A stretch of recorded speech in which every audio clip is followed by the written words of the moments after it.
Hello दोस्तों। तो आज से हम एक नए एनिमी द फैबल का एक्सप्लेनेशन देखने जा रहे हैं। तो इसके फर्स्ट एपिसोड में हमें दिखाया जाता है कि एक बंदा गन को जोड़ते हुए बोल रहा होता है कि martial art, combat sport, mathematics, science, arts, music सभी फील्ड में जीनियस होते हैं और ऑफ कोर्स ये अंडरवर्ल्ड में भी एग्जिस्ट करते हैं। और ये कहानी भी एक ऐसे ही अंडरवर्ल्ड आदमी की है। तभी हमें दो बंदों को दिखाया जाता है जो काफी डरे हुए होते हैं और एलिवेटर के आने का वेट कर रहे होते हैं। तभी एक बंदे को हेडशॉट लगती है, दूसरा बंदा काफी ज्यादा डर जाता है। फिर वह उसकी गन को उठाकर सामने आते हुए दिख रही परछाई पर फायरिंग करने लगता है। तभी लिफ्ट आ जाती है और वो उसके अंदर चला जाता है, लेकिन लिफ्ट बंद होने से पहले उसे वो किलर दिख जाता है। तो वो बंदा बोलता है, क्या सच में वो द फेमस हिटमैन फैबल है? आज तो मैं बच गया। वही किलर ऊंची बिल्डिंग से बंदर की तरह बड़े आराम से उतर रहा था। लिफ्ट वाला बंदा बोलता है, मुझे पता था कि ऐसा होने वाला है क्योंकि हम लोगों ने ह्यूमन ट्रैफिकिंग शुरू कर दी थी, यहाँ तक कि हमारा बॉस भी मारा गया। फिर वो याद करता है कि उसके बॉस को भी हेडशॉट लगा था और धीरे धीरे बाकी सबको भी गोलियां लग रही थी, तभी वो वहाँ से भाग गया था। उसके बाद लिफ्ट ओपन होता है और बाहर निकलते ही किलर उसके गर्दन पर गोली मार देता है। तभी किलर के पीछे उसके दो और साथी आ जाते हैं। उनमें से एक को तो वो तभी खत्म कर देता है और दूसरा किलर के गन को गिरा देता है, लेकिन वो एक छोटे से चाकू की मदद से दूसरे को भी निपटा देता है। तब तक लिफ्ट वाला बंदा गन लेकर किलर पर फायरिंग करने लगता है, लेकिन वह उसी के फ्रेंड के बॉडी को ढाल बनाकर बच जाता है और उसी पर बैक फायरिंग कर देता है। तो वो बंदा पूछता है कि क्या तुम सच में फैबल हो? तो किलर कहता है कि वो नाम तो तुम लोगों ने मुझे दिया है, मैं तो बस एक प्रोफेशनल किलर हूँ, और उसे मार देता है। उसके बाद वो गाड़ी में जाकर बैठ जाता है और मास्क निकालते हुए अपने पार्टनर से टीवी स्टार्ट करने के लिए कहता है। फिर वो वहाँ से निकल जाते हैं और किलर कॉमेडी शो को देखकर बच्चों की तरह ताली बजा बजा कर हंस रहा होता है। तो उसकी पार्टनर हैरान होकर पूछती है कि जैकल, कॉमेडी शो क्या इतना फनी है? तुम 5-6 लोगों को मारने के बाद ऐसे कैसे हंस सकते हो? किलर कहता है, इसमें कौन सी बड़ी बात है। उसके बाद वो अपने अड्डे पर पहुंच जाते हैं। तो अंदर जाने से पहले किलर अपने गन की एक पार्ट को पानी में फेंक देता है। अगले ही सीन में उसकी पार्टनर बॉस से बात कर रही होती है। वह बताती है कि काम पूरा हो गया। तो उसका बॉस उसके साथी के बारे में पूछता है। तो वह बताती है कि हमेशा की तरह ही वो जैकल शो देखकर खूब हंसा। तभी वो अंदर आ जाता है। उसका बॉस उसे फिश खाने के लिए देता है। तो किलर फिर से फिश देखकर बिल्कुल भी खुश नहीं होता है। उसका बॉस कहता है कि मेरे टाइम की तुलना में अभी काम करना बहुत मुश्किल हो गया है क्योंकि चारों तरफ सीसीटीवी कैमरा लगे हुए हैं। तो वो लड़की कहती है कि हमने सारे कैमरा को पहले ही खराब कर दिया था। फिर उनका बॉस किलर से कहता है कि तुम 6 ईयर से काम कर रहे हो, क्या तुम्हें पता है तुमने कितने लोगों को मारा है? तो किलर नहीं कहता है। उसका बॉस बताता है कि तुमने पिछले 6 साल में 71 लोगों को मारा है, जिसमें से अक्सर बड़े टारगेट जैसे कि पॉलिटिशियन, डॉक्टर, सीईओ, सेलिब्रिटीज ही थे और इसलिए हमें प्राइस भी ज्यादा मिलते हैं। तभी किलर अपने पार्टनर को एक फिश देता है। तो वो कहती है, मुझे नहीं चाहिए, लेकिन किलर तो बस उसे अपनी फिश को ठंडा करने के लिए कह रहा होता है। तो वो उसे नहीं ले रही होती है, लेकिन बॉस के कहने पर उसे फिश ठंडा करने के लिए लेना ही पड़ता है। किलर पूछता है कि हमारा नेक्स्ट टारगेट कौन है? तो उसका बॉस कहता है कि हमने इस साल बहुत सारे काम किए हैं, तो 1 साल के लिए हम छिप कर रहेंगे और कोई काम नहीं करेंगे। फिर वो उसे एक पैसों से भरा बैग देते हुए कहता है कि तुम्हारे इस साल की कमाई है। उसकी पार्टनर खुश होकर कहती है कि इसमें कितने पैसे हैं? तो बॉस उसे थोड़े से पैसे देते हुए कहता है शायद 50 मिलियन तक होंगे। तो वो कहती है, मेरे लिए बस एक प्लास्टिक बैग में। फिर उनका बॉस बताता है कि तुम्हें फेक आईडी बनाकर रहना है, मैं तुम लोगों के लिए ड्राइविंग लाइसेंस और इंश्योरेंस बनवा दूंगा।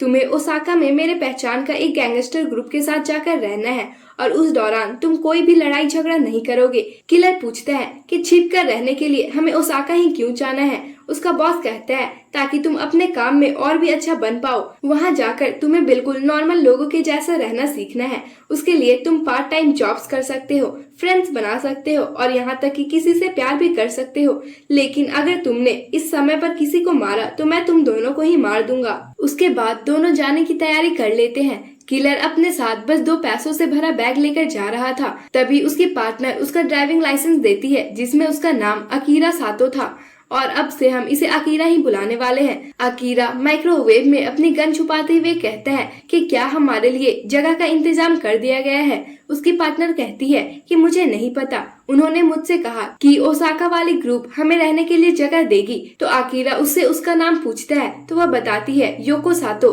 आकीरा सेम सरनेम देखकर थोड़ा कंफ्यूज होता है तो योको बताती है कि हमें वहाँ सिबलिंग्स की तरह रहना है। आकीरा गन को साफ करते हुए कहता है कि बॉस हमारे मजे ले रहा है। फिर वह योको से उसके ड्राइविंग लाइसेंस की पिक्चर दिखाने के लिए कहता है तो योको मना कर देती है। फिर वो उसे एक गन को माइक्रोवेव में रखने के लिए देता है और पानी की बोतल निकालने लगता है। योको कहती है मुझे प्यास लगी है, क्या तुम अपनी बहन को एक नहीं दे सकते? लेकिन तभी आकीरा बोतल के अंदर से छिपी बुलेट्स को निकालता है। योको ये सब देखकर हैरान होते हुए कहती है कि बॉस ने हमें अपने साथ गन्स लेकर जाने के लिए मना किया है। आकीरा कहता है इसलिए तो मैं सबको निकालकर माइक्रोवेव में रख रहा हूँ, बॉस कल इसे यहाँ से ले जाएंगे। योको पूछती है कि तुमने 2 गन तो रख दिया, लेकिन तुम्हारी तीसरी गन कहाँ है? आकीरा मैंने उसकी बैरल निकाल कर रख दिया है। योको मैंने बैरल का नहीं पूछा, गन की पूरी बॉडी कहाँ है? तो आकीरा रेडियो के अंदर छुपी गन को दिखाता है। योको कहती है कि तुम इसे नहीं रख सकते, डीअसेंबल्ड गन भी आखिर एक गन है। आकीरा कहता है कि बिना बैरल के गन नहीं चल सकती है, वो गन मेरी पार्टनर है तो मैं उसे जरूर लेकर जाऊंगा। योको कहती है क्या तुम्हें समझ नहीं आ रहा है कि हम 1 साल के लिए नॉर्मल लोगों के जैसे रहेंगे? और उसका ड्राइविंग लाइसेंस टेबल पर रख देती है। आकीरा ड्राइविंग लाइसेंस में अपनी बर्थ डेट 1 अप्रैल देखकर कहता है अप्रैल फूल्स डे।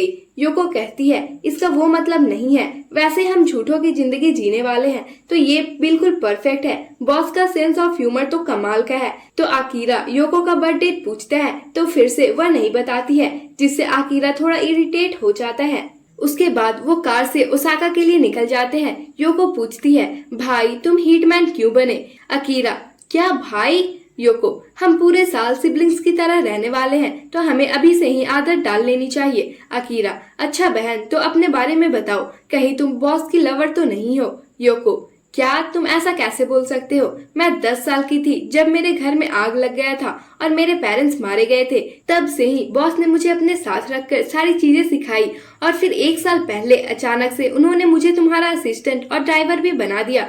उसके बाद वो आकीरा से उसकी स्टोरी पूछती है तो वो कहता है कि पहले तुम अपनी ड्राइविंग लाइसेंस वाली पिक्चर दिखाओ। तो योको फिर से मना कर देती है और इसी तरह से वो दोनों एक कन्वीनियंस स्टोर पर पहुंच जाते हैं। तभी आकीरा वहां खड़े 2 लोगों को देखकर कहता है कि वो दोनों कार चोर हैं। योको पूछती है कि तुम्हें किसने बताया? आकीरा कहता है कि मैं उनको देखकर ही बता सकता हूँ। फिर वो योको को एक कोल्ड कॉफी लाने के लिए बोलकर खुद कार पर नजर रखने के लिए रुक जाता है। उसके बाद वो चोर कार देखना शुरू कर देते हैं तो आकीरा बोलता है कि वो कार अच्छा नहीं है। फिर वो दूसरे कार के पास जाते हैं तो आकीरा कहता है उसमें तो एक बच्चे की सीट लगी हुई है, तुम लोगों को ज्यादा पैसा नहीं मिलेगा। उसके बाद वो तीसरे कार के पास जाते हैं तो आकीरा कहता है कि ये तो पुरानी जंग लगी हुई गाड़ी है, तुम्हें वो कार नहीं दिख रही है क्या? उसके अंदर 50 मिलियन पड़े हुए हैं। तभी वो चोर उनकी गाड़ी पर पहुंच जाते हैं तो वो कहता है तुम लोग पैसों को स्मेल कर सकते हो ना। फिर वो वहाँ से भी जाने लगते हैं तो वो कहता है बहुत बुरा,